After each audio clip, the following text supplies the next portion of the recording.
Hello po mga kasowers, welcome po muli sa ating channel. Share ko lang po sa inyo kung paano po ako magputol ng isang dress. Kaya samahan nyo ako sa ating gagawin. Iayos lang natin yung ating dress. Okay, at bawasan na natin sa sukat na ibig nating ibawas. So 3.5 po yung aking binawas dyan. At sundan lang natin yung hubog ng laylayan. Ikat natin.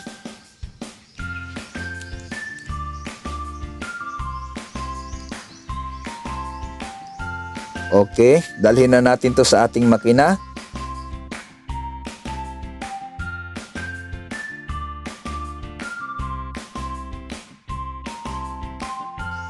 So payo ko lang sa ating mga viewers, tapusin nyo po ang bidyong ito at meron pa akong isi-share sa inyo na technique sa paghim ng ating mga laylayan na hindi po yan magkakaroon ng twist or pilipit. So ang unang gagawin nyo, yung pressure foot ng inyong mga makina ay bawasan nyo yung bigat. Kailangan hindi po siya masyadong mabigat para hindi po magkaroon ng aalon-alon ang ating mga pabrik. So iba po kasi ang pabrik ng elastic. So kapag mabigat ang inyong pressure foot ay aalon-alon po ang laylayan ng inyong pabrik. Kaya bawasan nyo po yung bigat. Then gamit po kayo ng karayom na size 9 or 11. Huwag po kayong gagamit ng karayom na size 14 pataas dahil magkakaroon po yan ng butas-butas.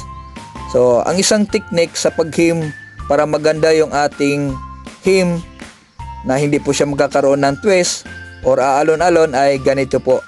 Pansinin nyo po yung aking daliri, aking kaliwang daliri at yung aking kanang daliri. Yan, kung napansin nyo, yung aking kaliwang daliri ay humihila sa ilalim, yung aking kanan ay tumutulak pasulong. Yan, paraan po yan na maiwasan po natin ang twist ng ating pabrik. Dahil kung hahayaan nyo lang po na pasadahan ang ating pabrik ay magkakaroon po yan ng pilipit. Dahil yung ating pabrik ay elastic. So sundan nyo lang yung ating paggawa. Hila ng konti yung ilalim, patulak yung ibabaw.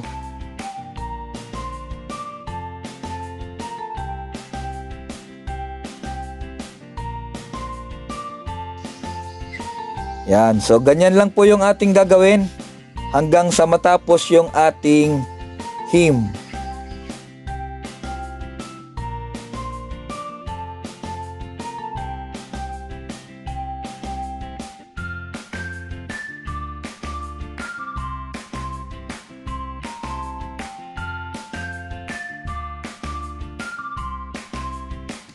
Okay, malapit na tayong matapos sa ating unang pasada. Okay, tapos na tayo. At pwede po kayong mag-double pasada dito po. Yan, pwede dyan. Pwede rin po dito sa likod. Yan, so dito po ako magpapasada sa likod. So ang double stitches niyan ay depende na po sa inyo. Pwede po kayong magdoble ng 1/8 or 1/4 ang lapad. So 1/4 po yung aking ginawa na doble sa pasada sa ating laylayan.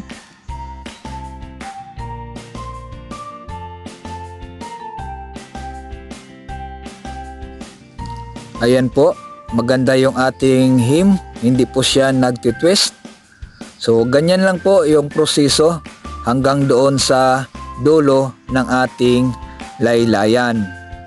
So maraming salamat nga pala sa ating mga avid subscribers, sa ating mga solid supporters sa pag-support nyo po. Huwag nyo pong kalimutang i-share yung ating mga video para kapulutan din po ng aral ng iba. At kung meron po kayong mga katanungan ay mag-comment lang po kayo sa ating comment section at sasagutin ko po yan sa abot ng aking makakaya.